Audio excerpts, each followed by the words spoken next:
Welcome to my channel. आज हम sociology की सिलेबस के अंदर सामाजिकरण को पढ़ेंगे और इसकी कुछ अर्थ, परिभाषाएं, इसके तत्व, इसके उद्देश्य, इसके प्रकार और कई समाजशास्त्री और मनोवैज्ञानिकों की परिभाषाओं को थोड़ा डिफाइन करेंगे। तो आइए हम स्टार्ट करते हैं। जैसा कि जानते हैं कि बच्चा एक समाज में जन्म लेता है तो वो एक जैविक प्राणी होता है। उसे समाज के मूल्य, मानदंड, संस्कृति न किसी व्यक्तित्व रूप से किसी से कोई मतलब होता है। वह एक जैविक प्राणी होता है, उसमें बस केवल अपनी आवेग और आवश्यकताएं होती हैं। आवेग से तात्पर्य है कि उसके कुछ सेंसर्स होते हैं, जैसे कि उसे अच्छा फील करना, खुशी, रोना, इस प्रकार के आवेग होते हैं। भूख लगना और कुछ आवश्यकताएं होती हैं। इस प्रकार वह एक जैविक प्राणी के रूप में होता है। फिर व्यक्ति जैविक प्राणी से सामाजिक प्राणी बनने की प्रक्रिया को हम सामाजिकरण कहेंगे। वो समाज में जन्म लेता है तो अपनी प्राथमिक समूह से सबसे पहले उसका फेस होता है। प्राथमिक समूह में रहकर बच्चा अपनी फर्स्ट एजुकेशन अडॉप्ट करता है। उसके बाद वो सेकेंडरी सोशलाइजेशन में जाता है, जैसे उसकी शिक्षण संस्थाएं, स्कूल, कॉलेज, अपने नेबर्स, अपने कलीग्स, रिश्तेदार आदि से संबंधित होकर अपनी बहुत सारी नीड्स को पूरा करता है। इस प्रकार बच्चे की कई प्रकार से कई फेजों में होकर उसका सामाजिकरण होता चला जाता है। मुख्यतः देखा गया है कि पार्सस ने 4 फेज बताए हैं और उसको आगे बढ़ाते हुए फ्रायड ने 7 फेज की बात की है, जिसमें बच्चा अपनी अवस्थाओं से होकर गुजरता है और सामाजिकरण सीखता है। ये आजीवन प्रक्रिया है देखा जाए तो। वहीं लुंडबर्ग की बात करें तो उन्होंने बताया कि बच्चा होता है तो व्यक्ति होता है और एक समाज होता है और सामाजिक व्यवहार होता है। इन तीनों से मिलकर सामाजिकरण होता है। इन तीनों से मिलकर हम सामाजिकरण को बता सकते हैं। ब्रूम और सेल्जनिक ने बताया कि संस्कृति का हस्तांतरण होता है। संस्कृति को एक पीढ़ी से दूसरी पीढ़ी तक पहुंचाया जाता है और व्यक्ति का विकास होता है। इस प्रकार सामाजिकरण के मुख्यतः 2 घटक देखे गए हैं। इसकी परिभाषा देखें तो ग्रीन ने बताया कि सामाजिकरण वह प्रक्रिया है जिसमें व्यक्ति सांस्कृतिक विशेषताओं को आत्मपन करता है और व्यक्तित्व का निर्माण करता है। वहीं कूले ने बताया कि समाज व्यक्ति के दर्पण के रूप में कार्य करता है। जैसे कि हम एक्शन करते हैं, समाज रिएक्शन देता है। जैसे कि हमने अच्छा एक्शन किया तो समाज हमें प्राइज या वेल डन करेगा, तो हम सोचेंगे कि हमने समाज के लिए अच्छा किया है, तो हम समाज कभी कभी हमारे मुंह पे थप्पड़ भी मार सकता है। इस प्रकार देखे जा सकता है। तो कूले ने बताया कि समाज व्यक्ति का दर्पण है। जैसे हम करते हैं हमको रिएक्शन मिलता है, एक्शन जैसे हम एक्शन करते हैं वैसा रिएक्शन मिलता है। उस प्रकार हमें मिरर के रूप में कार्य करता है। ओकबर्न ने बताया कि आदर्श मूल्यों को अनुसार व्यवहार करना सीखना ही सामाजिकरण है। पार्सन्स ने मूल्यों की बात की है। मूल्यों को सीखना और आंतरिकरण करने की प्रक्रिया सामाजिकरण है। अरस्तु ने बहुत अच्छी बात बोली है कि कोई भी पशु या देवता समाज से दूर नहीं रह सकता। केवल मनुष्य है जो समाज से पशु या देवता ही समाज से दूर रह सकता है। मनुष्य की बस की बात नहीं है। उन्होंने बताया कोई पशु या देवता ही समाज से दूर रह सकता है। जैसे देवता को देखे ना कि आपने कहीं दूर उनके चबूतरे बना दिए जाते हैं, उनको स्थान दे दिया जाता है। उस प्रकार कोई या पशु विचरण करने जाते हैं जंगलों में, कोई इंसान को भेज दो, बोर होके 2 दिन में वापस आ जाएगा। 2 दिन क्या 2 घंटे में वापस आ जाएगा। इस प्रकार कोई पशु या देवता ही होता है जो समाज से दूर रह सकता है। मनुष्य की अच्छी बात नहीं है, इसलिए अच्छी बात नहीं है। ये जॉनसन ने बताया कि सीखने की प्रक्रिया है जिसमें सीखने वाला सामाजिक भूमिका को निभाना सीखता है। सामाजिक भूमिका को निभाते हैं हम। दुर्खिम ने बच्चों में नैतिकता की शिक्षा देना सामाजिकरण है। और न्यूम ने बताया कि सामाजिक प्राणी बनने की प्रक्रिया ही सामाजिकरण है। वहीं हम इसकी विशेषताओं की बात करें तो इसमें व्यक्तित्व का विकास होता है। व्यक्ति अपने आजीवन जो प्रक्रिया है उसको सीखता है तो व्यक्ति का विकास होता है। संस्कृति का हस्तांतरण होता है। संस्कृति एक पीढ़ी से दूसरी पीढ़ी में अनुकूलन करके या ना पीढ़ी से पहुंचाई जाती है। मूल्यों और प्रतिमानों को बनाए रखा जाता है। संस्कृति को बनाए रखा जाता है तो मूल्यों और प्रतिमानों को भी बनाए रखा जाता है सामाजिकरण के दौरान। ये सार्वभौमिक प्रक्रिया है, चाहे आदिम समाज देख लो या आधुनिक देख लो या एशिया समाज देख लो या अफ्रीका समाज देख लो, कहीं ना कहीं में सामाजिकरण पाया जाता है। हाँ, उनके भी बच्चे हैं, उनमें भी सामाजिकरण होता है, वो अपनी संस्कृति को सीखते हैं और आगे बढ़ाते हैं। ये सार्वभौमिक प्रक्रिया है। विश्व में कहीं भी ऐसा नहीं है जहाँ बच्चों को सामाजिकरण नहीं होता।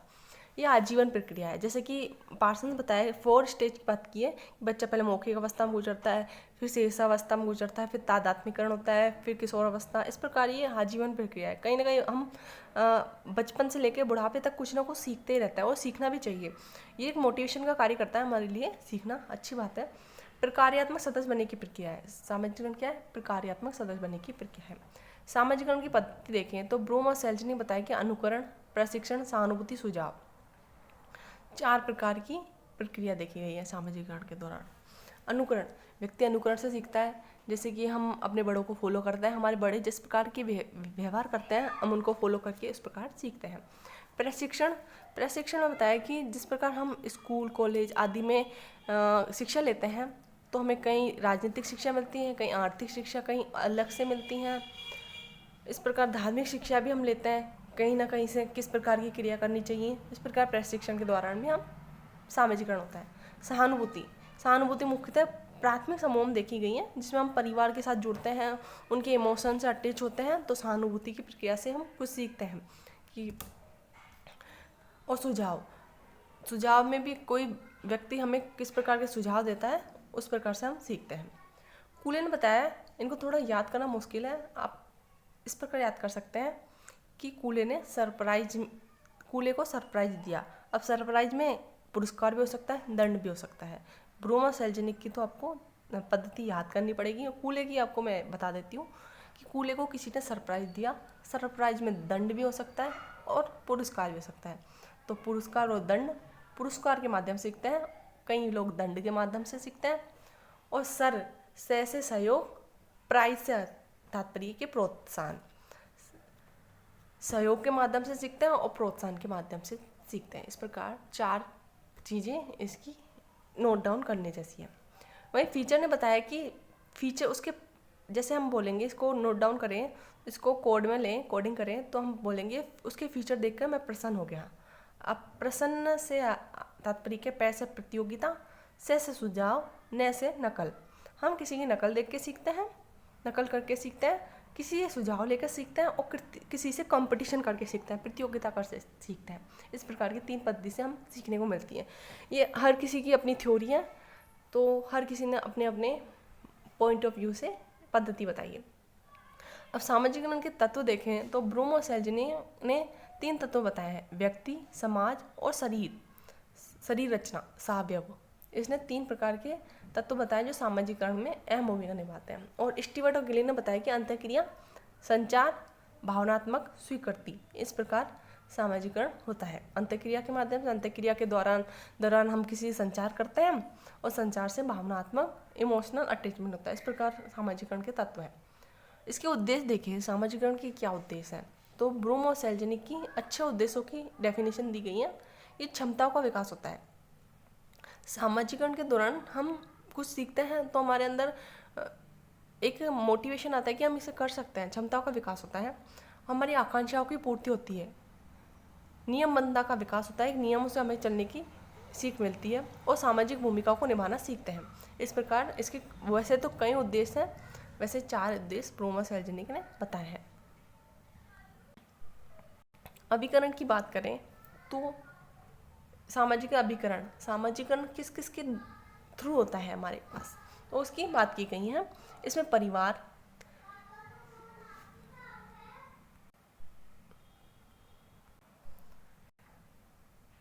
इस प्रकार सामाजिकरण के दौरान अभिकरण में परिवार, जॉन्डिच नामक एक समाजशास्त्री ने 56 समाजों का अध्ययन किया, जिसमें 56 समाजों का अध्ययन किया। उन्होंने बताया कि परिवार में माता होती हैं, वो एक भावनात्मक लगाव के साथ जुड़ी होती है, भावनात्मक भूमिका निभाती है।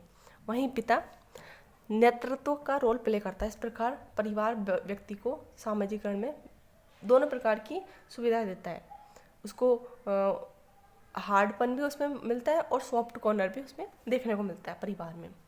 वहीं खेल समूह की बात रेजिमेंट की है कि खेल समूह में बच्चों का विकास किस प्रकार होता है, बच्चों का विकास इम्पोर्टेंट होता है।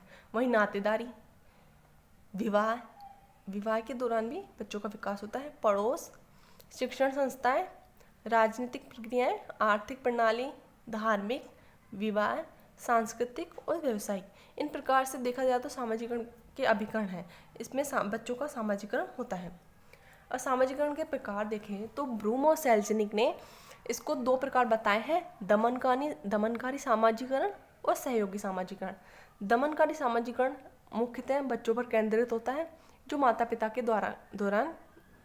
के द्वारा होता है कि बच्चों को किस प्रकार से कठोर दंड देकर उसको डांटना, समझाना दमनकारी सामाजिकरण में आता है। वहीं सहयोगी सामाजिकरण समाज में होता है। जो हम प्राथमिक समूह से आगे द्वितीय समूह में बढ़ते हैं तो सहयोगी सामाजिकरण ज़्यादा इम्पोर्टेंट हो जाता है। मेटा स्पेंसर ने इसको 2 प्रकार के सामाजिकरण की बात की है। प्राथमिक सामाजिकरण जो प्राथमिक समूह में देखने को मिलता है, जो बच्चे को प्राथमिक समूह अपने पेरेंट्स से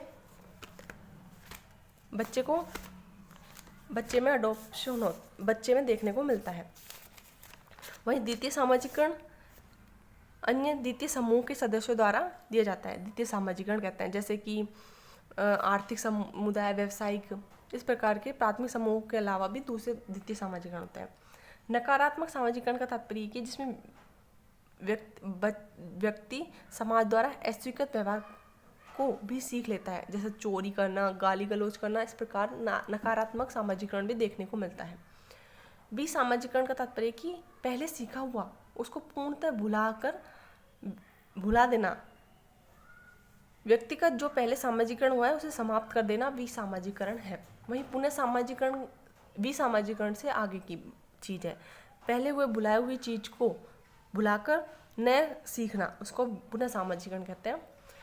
पूर्वाभ्यासी सामाजिकरण का तात्पर्य कि भविष्य में होने वाली जो घटना है पहले से ही अभ्यास से तैयारी करने लग जाना। जैसे डॉक्टर बनता है तो डॉक्टर पहले अपनी उसको व्यवहार को सीखते हैं, उसकी ट्रेनिंग होती है, तब जाके वो डॉक्टर बनते हैं। इस प्रकार पहले से ही अभ्यास करने लग जाना। अब हम इसके सिद्धांतों को देखें तो मुख्यतः 2 प्रकार के सिद्धांत देखने को मिलते हैं, एक मनोवैज्ञानिक सिद्धांत, एक समाजशास्त्र सिद्धांत। मनोवैज्ञानिक सिद्धांत मेड, कुले, फ्रायड, एरिक्सन, जीन पियाजे इनके द्वारा दिए गए हैं। वह समाजशास्त्र सिद्धांत दुर्खिम द्वारा दिए गए हैं। वहीं इसकी अवस्था देखें, जैसे हमने पहले अवस्था की बात की कि सामाजिकरण एक आजीवन प्रक्रिया है। बच्चा जन्म से लेकर मृत्यु तक कुछ ना कुछ सीखता रहता है। तो पार्सन्स ने 4 प्रकार के सामाजिकरण की स्तर बताए हैं: मौखिक अवस्था, सोच अवस्था, तादात्म्यकरण अवस्था, किशोर अवस्था। मौखिक अवस्था में जन्म से लेकर 1.5 साल के जो बच्चे होते हैं वो मौखिक अवस्था में आते हैं। इसमें सुख दुख का जो भाव है वो मुंह से प्रकट किया जाता है, इसलिए इसको मौखिक अवस्था कहते हैं। इसमें मुख्यतः अपनी माँ के ऊपर डिपेंड रहता है बच्चा, ज़्यादातर माँ से कनेक्ट रहता है। वहीं सोच अवस्था में बच्चा जब 1.5 साल से 3 साल या 4 साल के बीच में होता है उसको बोलता है सोच अवस्था। इसमें थोड़ा थोड़ा भावनात्मक उठना बैठना, थोड़ा थोड़ा क्रोध, विरोध आदि सीख जाता है। तनाव, प्रेम आदि थोड़ी फीलिंग एनवायरनमेंट से उसको कैच हो जाती हैं। इस प्रकार माँ के अतिरिक्त वो अन्य लोगों के संपर्क में भी आता है। वहीं तादात्म्यकरण अवस्था, इसमें 4 से 12 वर्ष की अवस्था होती है। इसमें थोड़े थोड़े फिजिकली चेंज होते हैं और कुछ मेंटली चेंज होते हैं, जैसे कि लड़कों में ओडिपस और लड़कियों में इलेक्ट्रॉन नाम के हार्मोन्स रिलीज होते हैं। जॉनसन ने कहा था कि इसमें बच्चों को पूरे परिवार का पूर्ण रूप से सहयोग मिलना चाहिए, तब जाके बच्चे का पूर्ण विकास होगा। वहीं किशोर अवस्था में देखें तो ये तूफान की अवस्था कही जाएगी, क्योंकि ये 13 से 16 वर्ष की आयु तक होती है। इसमें या तो बच्चा अच्छी लाइन में जा सकता है या गलत संगति में आ सकता है। इस प्रकार की तूफान की अवस्था हो सकती है। इसमें सुपर ईगो, नैतिकता की भावना बहुत सुपर लेवल तक हो जाती है। अभिभावकों का कंट्रोल अगर ज़्यादा हुआ तो बच्चा बिगड़ भी सकता है। इस प्रकार यौन संबंधी गतिविधियों में भी चेंज होता है। इस प्रकार फ्रायड ने इन चारों के अलावा 3 स्तर और बताए हैं। युवावस्था में व्यक्ति परिवार के साथ साथ बाहरी जिम्मेदारी निभाना भी सीखता है। इससे भूमिका संघर्ष की स्थिति को सामना करना पड़ता है। प्रौढ़ अवस्था में व्यक्ति सामाजिक दायित्व बढ़ जाते हैं। अपने बच्चों की शिक्षा दीक्षा आदि पर भार भी बढ़ जाता है। प्रौढ़ अवस्था में ज़्यादातर व्यक्ति ज़्यादा जिम्मेदारी आ जाती है। वहीं वृद्धावस्था में उस व्यक्ति शारीरिक, मानसिक और सामाजिक दृष्टि से कई परिवर्तन होते हैं। समाज में उच्च पद रहता है। इस कारण भूमिकाओं को समन्वय करने में भी कई प्रकार की दिक्कतें आती हैं। कभी कभी पीढ़ियों में संघर्ष की स्थिति में भी देखने को मिलती है कि वृद्धावस्था में बड़े बुजुर्ग कुछ और सोच रखते हैं और जो उनके बच्चे हैं वो अलग सोच रखते हैं। इस प्रकार संघर्ष देखने को मिल सकता है। इस प्रकार उन्होंने बताया है। वहीं हम फ्रायड की बात करें तो फ्रायड के ने पहले मौखिक अवस्था, सोच अवस्था, तादात्म्यकरण, किशोर अवस्था, युवा अवस्था, प्रौढ़ अवस्था, वृद्धावस्था, इस प्रकार की 7 अवस्थाओं की बात की है। और उन्होंने 2 प्रकार के हार्मोन्स की बात की है, ओडिपस और इलेक्ट्रॉन। ओडिपस वो हार्मोन है जो लड़कों में अपनी माँ के प्रति प्रेम का भाव, माँ के प्रति ज़्यादा लगाव हो जाता है।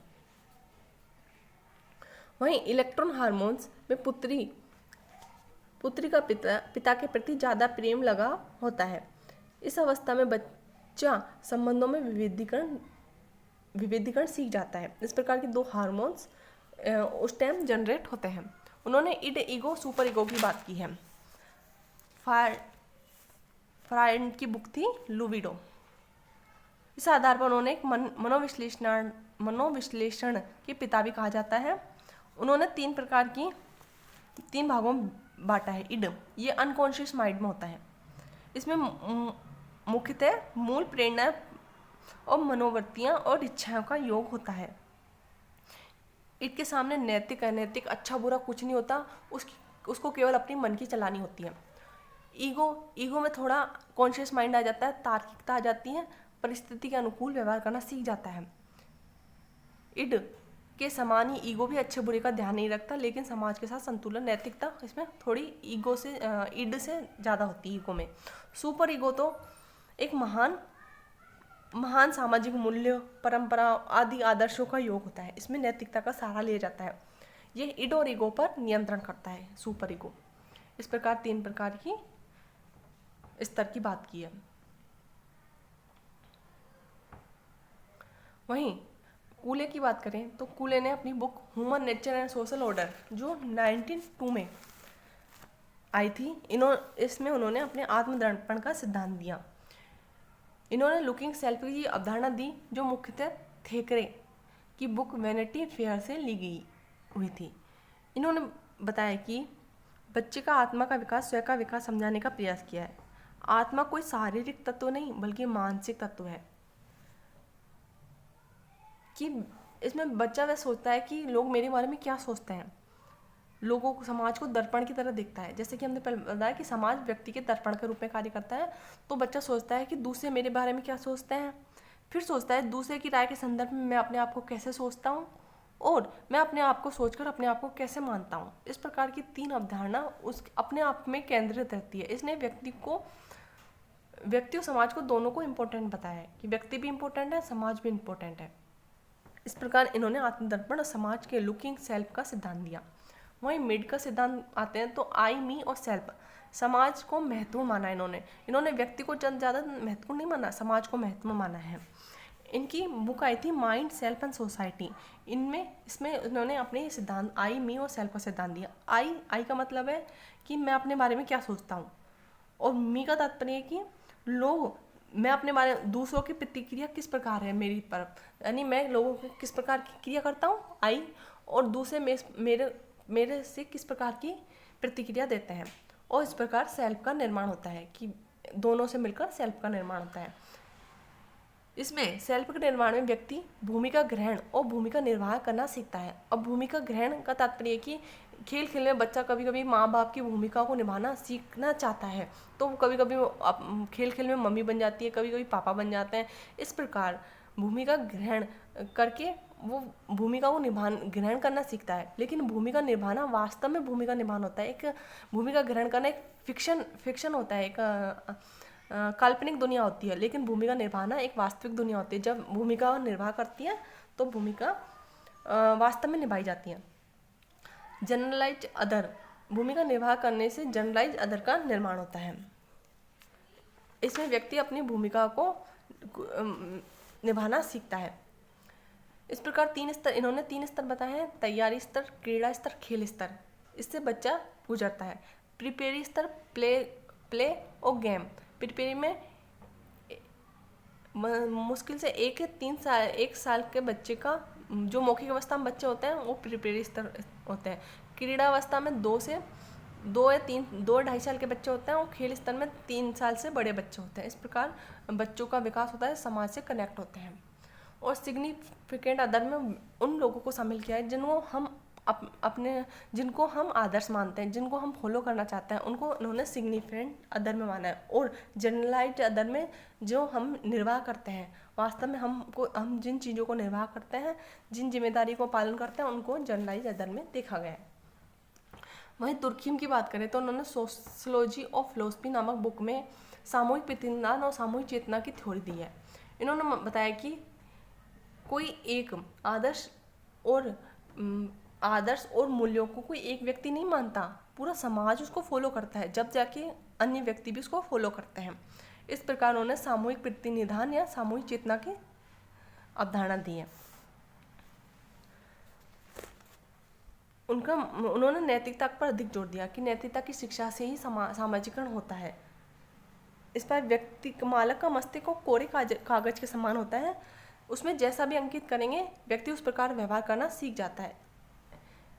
और उन्होंने सामूहिक प्रतिनिधान को बाह्यता यानी व्यक्ति से बाहर होते हैं, बाध्यता जिनको मानने के लिए व्यक्ति बाध्य होता है, जिनको मानना जरूरी है, समाज में रहना तो उनको मानना जरूरी है। सामान्यता ये सभी जगहों पर देखने को मिलता है, इस प्रकार के नियम कानून। और स्वतंत्रता यानी व्यक्ति अपनी स्वतंत्रता के अनुसार इसको मान सकता है।